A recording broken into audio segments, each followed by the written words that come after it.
In this video we'll briefly discuss what is albuterol and how it works, what it's used for, the dose and how to use the metered dose inhaler, and side effects and contraindications.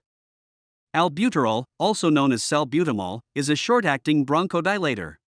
It stimulates beta-2 receptors in the lungs, leading to relaxation of bronchial smooth muscles, producing bronchodilation. So it is used in the prevention and treatment of reversible bronchospasm, associated with asthma and other obstructive pulmonary diseases. It is available as tablets and syrup, and solution for inhalation in pressurized metered dose inhaler of 100 micrograms per puff. Dosage depends on the severity of attack and patient's response. The usual dose for adults is 1 to 2 inhalations every 4 to 6 hours. And for prevention of exercise-induced bronchospasm, the usual dose is 2 inhalations, 15 minutes before exercise.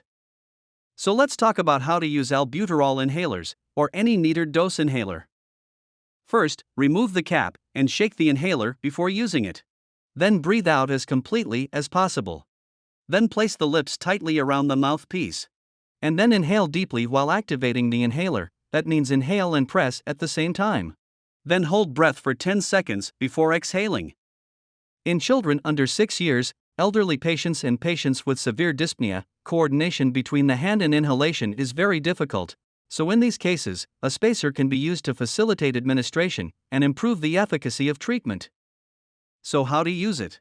Shake the inhaler, and the inhaler mouthpiece should be inserted into the end of the spacer device. Then patient should breathe in and then breathe out fully. The inhaler and spacer device should be held between the index finger and thumb, and the spacer mouthpiece should be placed in the mouth, above the tongue.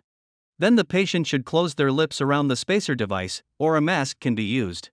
The patient should tilt their head back slightly toward the ceiling. The top of the inhaler device should be pressed to release a single dose of the drug. And the patient should slowly breathe in all of the air, and hold breath for 10 seconds. Finally, the patient should open his mouth, remove spacer device and breathe out slowly. Albuterol may cause headache, dry mouth, tremor and tachycardia, so it is contraindicated in cardiac tachyarrhythmias. The patient should rinse his mouth after each completed inhalation doses. The patient should contact his healthcare provider if symptoms are not relieved by the normal dose. That's all for this video. Subscribe and click on the bell icon for more animated medical videos like this one.